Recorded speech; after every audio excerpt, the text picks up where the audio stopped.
my name is Stacy Seslowski. I have been a dietitian for over 20 years, and I was taught in a time period when there was basically one size fits all diet. We should put every single person on this 1,800 calorie day diet that was low in fat, as low as we could possibly get in fat, and even low in some carbohydrates. And I quickly realized when I graduated my internship that the information that I had been taught in school just it wasn't successful. My patients were not succeeding with the information that I had been taught. So I got a little bit frustrated. I even kind of stopped counseling patients for a little while until my husband was diagnosed with Graves' disease, which is an autoimmune process, hyperthyroidism. I was sort of really sad at that point that I did not have information to recommend to him. I did not like the recommendations that the doctors were making to, take his thyroid out or give him medicine that was really making him feel terrible. And so I went back to school to get my master's degree in human nutrition and functional medicine, which absolutely opened my eyes and really showed me how root cause medicine was the answer, and individualizing our recommendations for each unique person was really the way to go. Even after graduating that program, I still felt a little intimidated and overwhelmed. We focused a lot on healing the gut, making, the gut would be the root cause for almost every single condition, and food sensitivity. But then I would get these calls from patients that had this list of chronic conditions, and healing the gut seemed to only get me so far. I was still sort of reaching this plateau where they got better, a little bit better from where they had started, but I still didn't feel like I was helping them achieve optimal health. When they would call me with this list of conditions that they were experiencing, and I would answer the phone, sort of, you don't know what you're going to get when you answer the phone, and they give you this information, I just kind of started to feel nervous because I thought, gosh, am I even able to help somebody like this? Will healing the gut be enough? And I'm already, the third or fourth person that they're trying to ask for help from. And I would think, gosh, what am I going to do that's any different from the 4 people that they had already seen? And so I really started to dive deep into studying immunology, because I recognized early on that there was inflammation at the root of every one of these chronic conditions.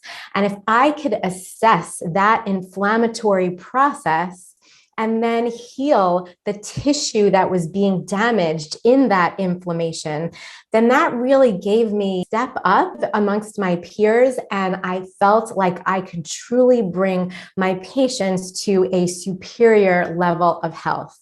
So I dug my head deep into the research and just studied immunology for about 2 years. I began to feel a little more confident with my patients, and I began to assess my patients from sort of a different perspective. And so I'm hoping to share a little bit of that with you guys today. So today's objectives are to discuss how we can use inflammation as our anchor in caring for patients, so that when you get those phone calls from a patient who will tell you that they have 5 different chronic conditions and all kinds of uncomfortable symptoms, you can immediately take a step back, assess where their inflammatory process is, the balance of their immune system, figure out what tissue is getting damaged in that inflammatory process, and what do you need to do to rebalance their immune system, heal the tissue that was damaged, and truly let this person feel their very best. We're going to discuss what is inflammation. We each describe inflammation in different ways to our patients. And if we can streamline this definition of inflammation, it can be more understandable. Our patients will always understand how, something that they might not necessarily consider inflammation truly is inflammation, and how we can address this appropriately to make them feel better. Then we're going to talk about the connection between inflammation and autoimmunity. We're going to talk about how to care for a patient with all kinds of inflammation. We're going to talk about a step-by-step process. So IDN is my course that I created called Immunology for Dietitians and Nutritionists. And I'm going to go through a step-by-step process for assessing and addressing inflammation. And then finally, I'm going to talk about my 5R Reimagined. So let's first talk about what is inflammation and how can we describe this to our patients in a way that is completely understandable. So if you look over here at the little boy sitting in the grass and you see his injury, you know that is a clear sign of external inflammation. I say external, it actually is because of something that's happening internally, but we can see it on the outside of his body and we know that's inflammation. The sort of the dictionary definition of inflammation is redness, heat, pain, and swelling. And you can see that right there on his knee. But really what is causing that is the rush of immune cells to that area to heal the injury. Now, that is exactly the process of inflammation anywhere in the body. Anytime something triggers the immune system, immune cells will rush to that area, create redness, heat, swelling, and pain, and that is inflammation. So there are some things that happen internally that we know are considered inflammation. Let's say somebody has an ulcer in their gut. That is clearly the same thing that this boy is experiencing, except that it's internally versus external. But some less considered aspects of inflammation are things like what happens when a cell doesn't have the nutrients that it needs to carry out the electron transport chain, you know, the Krebs cycle, those processes that take place at the most, the cellular level. When there's a nutrient deficiency, that cell is going to start sending out inflammatory cytokines to say, this cell is in trouble, I can't continue the Krebs cycle, or even a cell that can't get enough glucose inside because of something called insulin resistance. That cell is going to start struggling. And when that cell starts sending out inflammatory cytokines and the immune system has to get involved, that is inflammation. So the way I describe inflammation is anything that triggers the immune system. Anything that causes immune cells to rush to a certain area. Now, that could certainly be an injury on this boy's knee. It could be an ulcer in somebody's gut, but it could also be a nutrient deficiency, insulin resistance, anything at the cellular level that is causing a challenge to the body is going to trigger the immune system and trigger inflammation. And if you could imagine, inflammation on the outside of this boy's knee causes that type of pain. The same type of pain will occur when inflammation happens internally. So when somebody describes a pain in their gut, abdominal pain, joint pain, headaches, all of those are a result of inflammation, of the immune system getting triggered, of immune cells having to rush and make room for themselves in an area where now all of a sudden water is going to come in, so it's going to get swollen in that area, and there's going to be pain. So you can start to understand how inflammation is not only at the root of every chronic condition, every cellular struggle that takes place in the body, but it also is associated with all the discomforts and pains and symptoms that your patients are describing to you. So yes, for sure, inflammation is at the root of every one of these conditions. Obesity. For obesity, fat tissue sends out inflammatory cytokines. So there is an inflammatory process right there.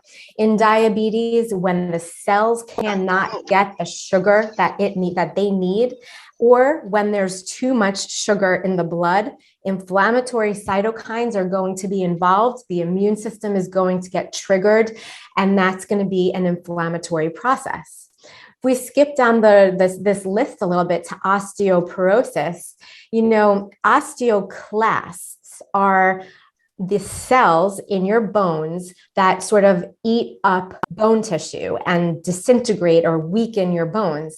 And osteoclasts are a specific type of immune cell called a macrophage. So absolutely anything that is triggering the immune system is going to trigger the macrophage, osteoclast in your bone, and that can lead to osteoporosis. So, we have spent years telling people just take more calcium. Every single woman over a certain age is convinced they need to be taking 1,200 milligrams per day of calcium. I'm not only not sure that that's helpful. I actually think that could be the really wrong advice to give to people. But what we do need to figure out as clinicians is what is triggering the immune system to trigger those osteoclasts to start to break down bone. And that can be anything that triggers the immune system that we don't necessarily associate with bone, like emotional stress or insulin resistance and diabetes, or a sedentary life, or not enough sleep. I mean, all of those lifestyle factors that trigger inflammation can then trigger deterioration of the bone. So you can start to see how really we can relate inflammation to every one of these chronic conditions. And so when you start getting a handle on that, you can also feel very confident when patients call you and tell you that they have all of these different conditions, because now you can connect them all in your mind and you can say, yes, of course, your diabetes can easily be connected to your osteoporosis and then to your dysbiosis in the gut. I mean, all of these things are absolutely connected, and you can feel confident once you understand the immune process, how to address these things and truly, again, raise your patient's health to another level.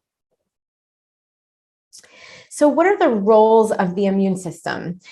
It is to protect against external threats. That's kind of the one we immediately think our immune system wants to protect us against viruses and bacteria and toxins in the air, and even potentially harmful foods that we ingest. The immune system is also responsible for clearing tissue debris from injuries or damage. So, you have this patient who may tell you that I have this injury years and years ago, and I've just never been able to use this joint the same way since. You can start to think, okay, well, there's probably some scar tissue in that area that the injury was in, and maybe we can help the immune system clear that tissue so that you don't have to feel that type of pain anymore. Another role of the immune system is to inhibit cancer cell growth. And we can talk a little bit about, how some of our recommendations could actually be impacting this in the wrong way and actually exposing or helping some people become a little more vulnerable to cancer cells because of some of the things, unfortunately, that we may be doing. And it's important for us to understand what not to do to help that, to not promote that to happen. Another piece of our immune system is to decide when the amount of viral load that is there, or bacterial dysbiosis, or even toxins, is a manageable level. And maybe we should be living in peace with it, because we don't want a hyperactive inflammatory process over everything. We're going to be exposed to environmental toxins. We're always going to have viruses living within us and bacteria that live there. And there has to be an amount that our immune system says, yep, we're just going to be fine with this. We're not going to always have to fight, because that hyperactivity of the immune system could also be problematic. And I really want to emphasize that another piece to our immune system is to handle emotional stress. The physical inflammatory process that we experience from emotional stress is the exact same process that happens when there's an injury or a virus that the body is reacting to. These are all the same inflammatory cytokines triggering immune cells, whether this is an emotional stress that we are living in or a physical stress. So we're going to talk a little bit about that as well. So let me take a step back a minute and just talk about that inflammatory process that I keep referring to, because I think we sometimes get stuck in this thought process that inflammation is kind of just this one thing. And someone comes to us, they tell us they have inflammation, or we assume, or assess that they have inflammation, and we say, okay, here, we'll give you this one supplement to reduce inflammation, or maybe we'll give you a supplement to promote your immune system. And I think that we're sometimes using those terms in maybe not the most appropriate way. And here's why. So the inflammatory process or immune system is composed of many different types of cells.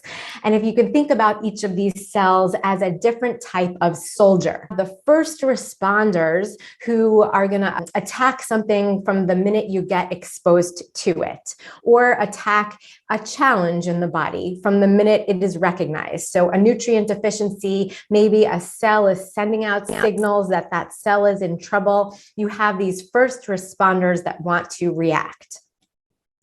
And then we have all of these other soldiers involved in the process. You might have another cell or soldier that is calling out for help to bring new immune cells to this area so that there's more support. You might have another immune cell that decides, no, like you're not the right type of immune cell that has to be here. We need this other type of immune cell. So the person who's giving directions. Then you might have another soldier that wants to just fight a powerful war every single time and clear things out with the most powerful of response. And then you have an immune cell that wants to make peace and says, hey, we've had enough inflammation. Whatever is here right now, we can deal with. We don't need to continue this inflammatory process. So when we as clinicians are choosing a way to address inflammation, it's very important that we understand which part of the immune system or which immune cell is affecting this patient the most in this present moment, and how is our recommendation going to impact that immune process. So as an example, what if a person has an active viral load that the immune system is really working to reduce or eliminate, and we start giving this person the types of supplements that are considered anti-inflammatory, so the types of supplements that are going to promote tolerance? This could very much be a mistake because the person is struggling to clear out a very big viral load. And now we're giving them supplements that's going to tell the immune system to calm down. You don't need to fight that virus anymore. And so we're doing the wrong thing because we are really exposing this person to that viral load. And now they're going to lose the ability to fight it. So we have to be very careful with these types of recommendations that we're making as we treat our patients. So where can the inflammatory process go wrong? I told you we have these, soldiers that are responsible for all different things. What happens if those soldiers are responding to the wrong threat? So all of a sudden now we have an immune system response to a food, which we don't want. Maybe it's a food like gluten or dairy, and we want the person to be able to tolerate that. So that's a mistake. Or what happens if the body is sending out the wrong type of assistance? Like I mentioned before, if the body is sending out too many cells that are to promote tolerance, but the person has a bunch of scar tissue that needs removal or a virus that needs removal, then their body the immune system is reacting in the wrong way. And there's many times that this can happen in a prolonged chronic inflammatory environment. The body has a way of saying, we've had enough, and it tries to stop that inflammatory process. So this can easily happen, and there are things we can do to help the body fight something off for a little bit longer until we can clear this threat out completely, and then tolerance will become appropriate. When we have a really chaotic environment, so if you can imagine the gut, there is a very chaotic immune response going on in the gut kind of all the time, because the gut is constantly having to decipher between commensal bacteria and opportunistic bacteria and food that you're consuming. And so there's just constant immune cells roaming around this area trying to put fires out, and then also bring in a fire when it's needed. So what happens there is that some signals can get crossed. The way that immune cells communicate with each other is by sending out cytokines. Cytokines are like the immune system's hormone. It's the way that the immune system cells communicate with each other. And they send out cytokines to tell another immune cell kind of how we want to address this one certain process that's taking place right now. And if the signals get crossed, and when you're supposed to be tolerating a food, all of a sudden that cell, that immune cell that's deciding to tolerate it, then gets a mixed message and gets the message from the wrong cell that this is actually a war. So now you're going to start creating memory cells to that food because there was a mixed signal. So that could be a big problem.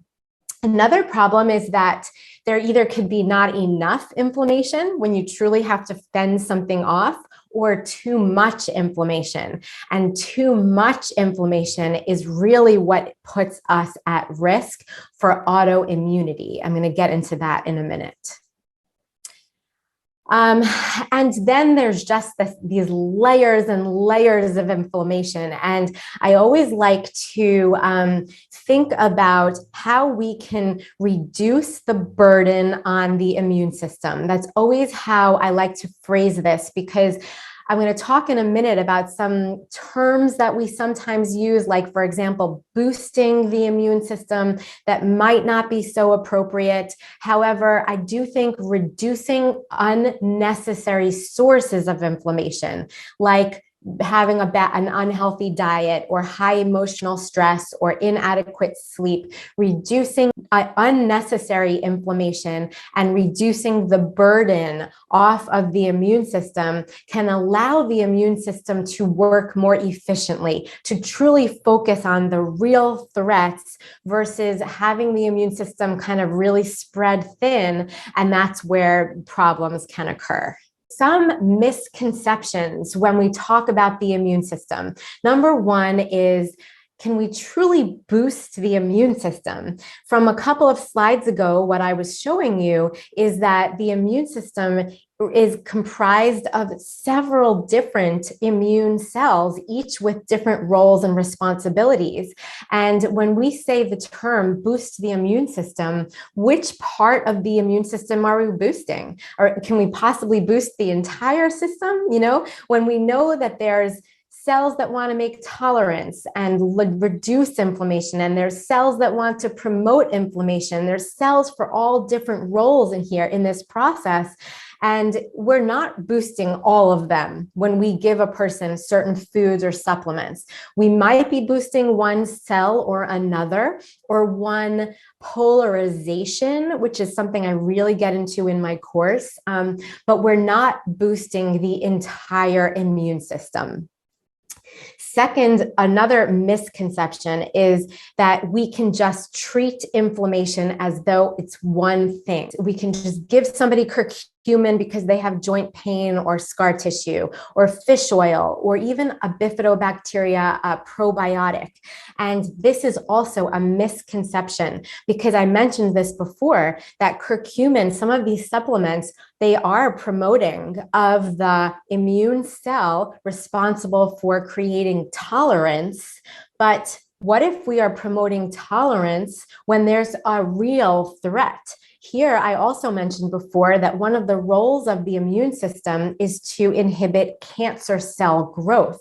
What if we're giving somebody too much of these anti-inflammatory known supplements that promote the tolerance type immune cell? What if we're giving them too much of that while they have a small cancer cell or a pre-cancer cell? And now all of a sudden we are dampening the immune system's ability to fend off that cancer cell, because we're telling the body to tolerate this thing.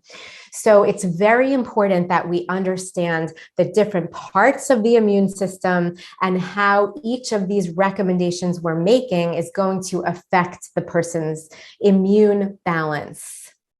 Another misconception is that plant-based diets are always preferred. I mean, I definitely know I could have a whole conversation, a whole lecture on, plant-based versus animal-based diets. And that's really not what I wanted to get into for today, but I just don't want anyone to believe that this is a one-size-fits-all, and that plant-based diet is always preferred in all inflammatory processes to reduce inflammation. Every person is individual, and we truly have to take into account each person's unique physiology to decide the best diet for them.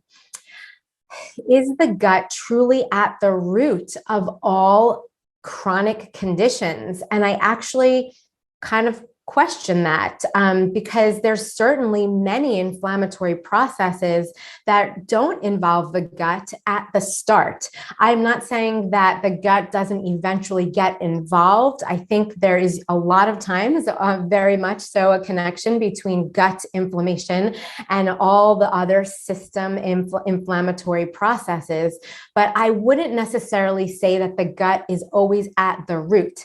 In fact, you can kind of switch that process around a little bit and say, even in a patient who has dysbiosis, how come the immune system is not more robustly dampening the opportunistic bug, or starving the opportunistic bug and helping commensal bacteria survive?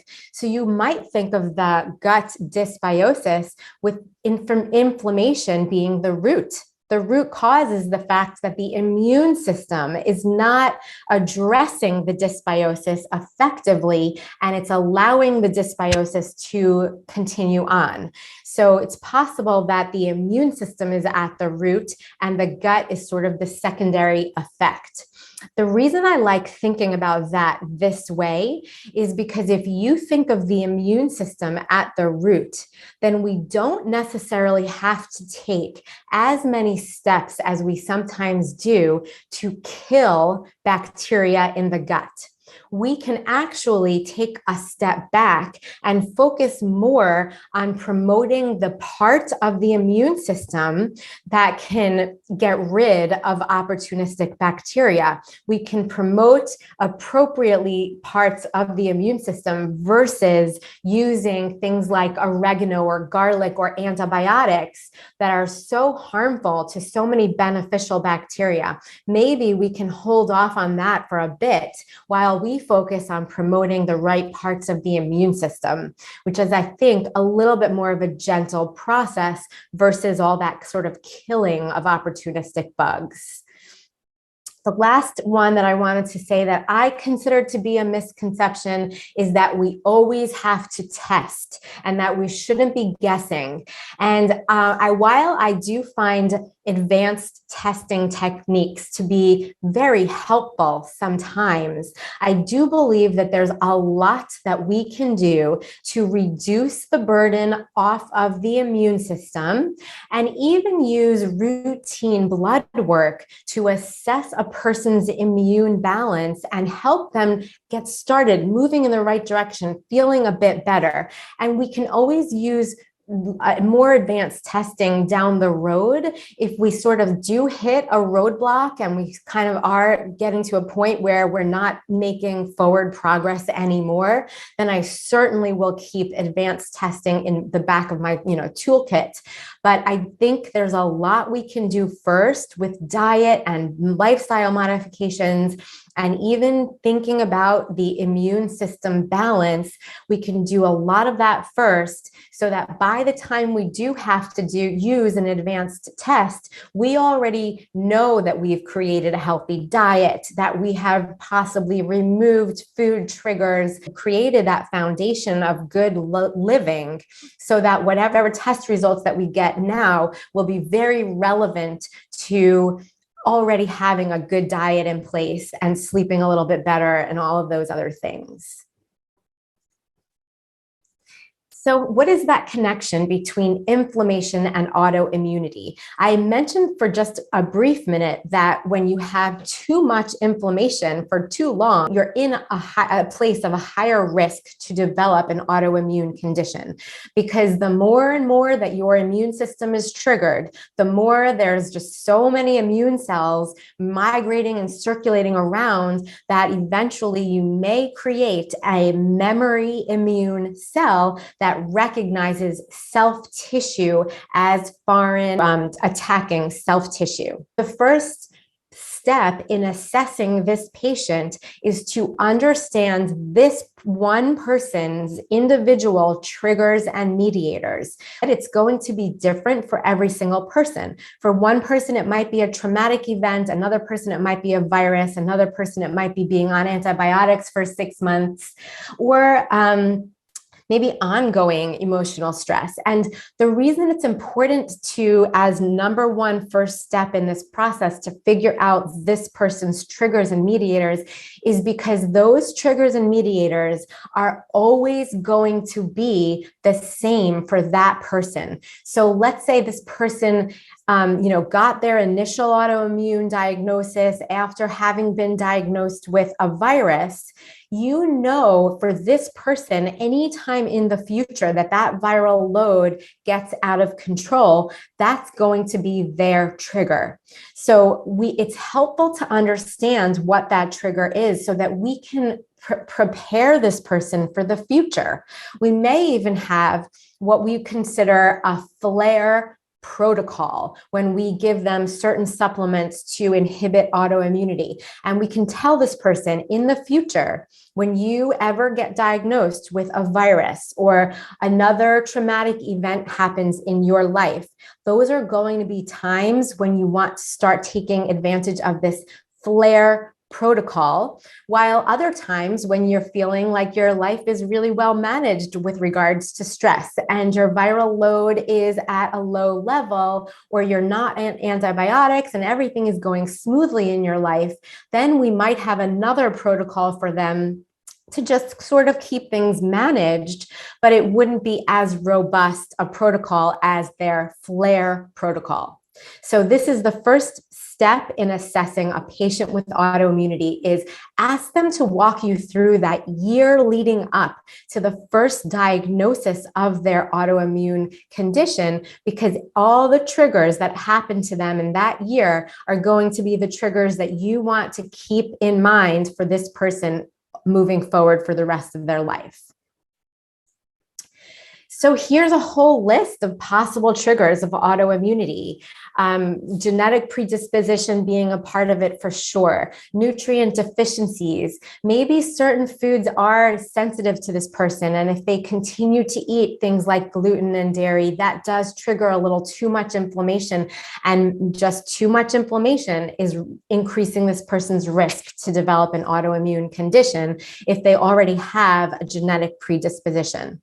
Traumatic events, viruses, extended use of antibiotics, environmental exposures. Listen to the different things that they say to you. If they tell you that they were the type of person who they take trips flying, every single week, so they're always on airplanes, or they live on a golf course that they're constantly being sprayed with pesticides, really keep your ears and eyes open when these people are telling you about their lifestyle, because some of these things can easily be missed, and they could be some of the most important factors as we're assessing triggers for autoimmunity, as well as deciding how to move forward to help this person to feel better.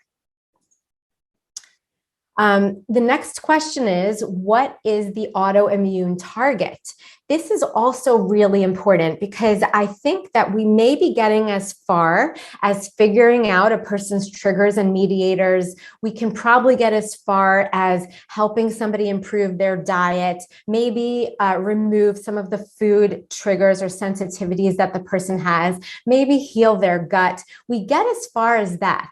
But then what happens, the next piece to this puzzle, is whatever self-tissue was being damaged in this entire process, we need to focus on that tissue. So if the person's tissue in their autoimmune process is the thyroid or the skin or the joints or the kidney, so not only do we have to inhibit the autoimmune process, but then we also have to go that next step and heal the damaged tissue, or support that tissue so that it can function better. So what would we need to do to support the thyroid? What would we need to do to support the kidney or the skin or the gut? We really do need to go this extra next step in healing that damaged tissue, because it had been attacked for quite some time, probably by the time we're working with this patient. And it's not just going to begin to function appropriately as soon as we remove triggers to autoimmunity. So this is another important step in the process. So what tissue damage requires healing? And then finally, how can we rebalance the immune system so that it stops attacking self-tissue? And this is a big part of what I teach in my course, because if you go back to that slide that I showed you before, where I was talking about the different soldiers in the immune system and how each of them have a different role, each of those cells can sometimes be considered one type of immune polarization versus another. And there are certain immune polarizations that are associated with autoimmunity. So is there something that we can do with food or herbal remedies or lifestyle modifications to balance those polarizations out so that they aren't in this constant vulnerability to autoimmunity, which is one of the types of T cell polarizations, is autoimmunity. So how can we rebalance the immune system so that they're not stuck in that sort of polarization that can really hurt them? So here is my 5R Reimagined with regards to the immune system. Remove unnecessary triggers and mediators of inflammation. And I like using the words unnecessary, because there are times where we need inflammation. We need inflammation when we get exposed to a true threat, and we have to promote that immune response to get rid of a real threat. But I don't want to have unnecessary inflammation that happens because of food or stress or inadequate sleep or sedentary life or etc. Number 2, replenish nutrient deficiencies. Again, I really want to emphasize that nutrient deficiencies, if you think about things that trigger inflammation at a cellular level, nutrient deficiencies, not a healthy diet, even things like not enough oxygen, so hypoxia, so the electron transport chain cannot function appropriately, or anemia, where you don't have enough iron. All of these are triggers to inflammation. So making sure a person is eating a very nutrient-dense, nutrient-diverse diet, promoting good sleep, stimulating the vagus nerve, because the vagus nerve actually inhibits inflammatory cytokines that come from the liver. Optimize the immune support for commensal bacteria in the gut. Rebalance the immune system to stop that attack on self-tissue. And that's what I talked about before with the polarization. And then repair and rebuild, heal damaged tissue. That's what I talked about is like that next step. Not only are we removing triggers and promoting our most healthy lifestyle, but how can we heal the damaged tissue and support it to function appropriately? And finally, we are trying to restore optimal health. I'm really not trying to help patients just get halfway there. I'm trying to promote them to feel their absolute very best, optimal health, highest quality of living. So in conclusion, inflammation is at the root of all illness processes. Understanding the immune system gives us the necessary foundation to care for all patients, no matter the diagnosis. Use accessible and individualized tests, nutrients, herbs, lifestyle modifications with every unique patient. Getting halfway there is not enough. The ultimate goal is to achieve optimal health. So quickly, I just wanted to take a minute to introduce you to my 8-week immunology course. It includes 8 weeks of videos, pre-recorded videos, and 8 themed live question and answer sessions. We are going to understand the function of every immune cell and every polarization of the immune system, so that when patients come to us, we can assess the immune process, their inflammation, and address it appropriately. I teach how to use routine blood work. There is so much that we can learn from just a CBC and a complete metabolic count, the metabolic panel. I do address things like a full thyroid panel as a way to continue that conversation, but I use routine blood work as my first step in assessing an immune response and treating a person. And then I could consider those advanced testings maybe 3 or 4 weeks down the line or further if we do hit a roadblock. But in the initial phases, I really think we can make the most of just routine blood work.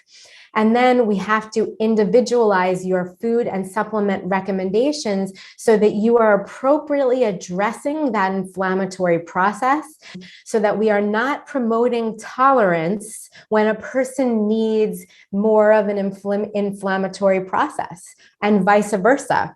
We don't want to promote the inflammatory process when the person really needs tolerance. So these are all the things that we do need to better understand so that we are truly helping our patients and not causing more harm than good. So we're going to talk in my course about topics like conflict resolution. And it goes back to what I was describing before, where we have those immune cells that are responsible for conflict, for bringing in more support from the immune system, for killing something that's a true threat. And then we have to talk about the resolution phase. And these two phases have to happen at the appropriate times, because if they don't, if the conflict goes on for too long, if the resolution doesn't happen at the right time, or if resolution goes on for too long, the body could really be in an inflammatory state for an excessive amount of time.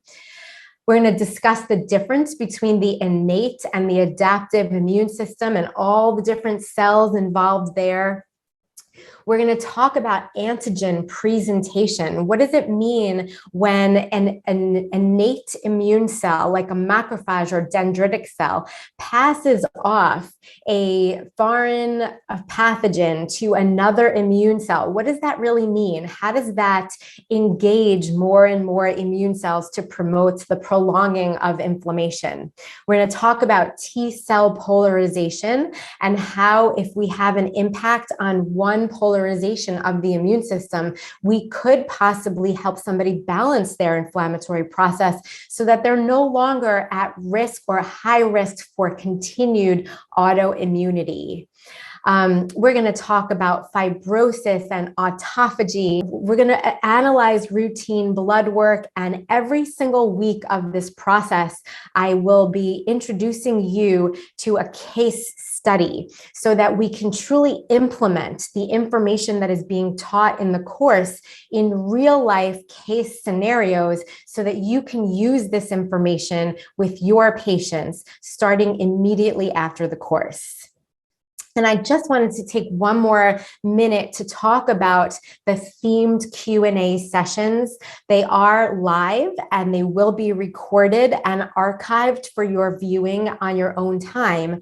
But I just wanted to mention that I start my Q&A sessions from a cellular level. So we'll be talking about how insufficiencies at the level of the mitochondria are triggers for inflammation. And then as we move forward throughout the Q&A sessions, we take our broader and broader step back so that then we see how inflammation is also at the root of all these other chronic conditions. So we talk about inflammation from a mitochondrial standpoint, and then a cellular, tissue, and organ level. There is a discussion group that we're constantly able to connect in there.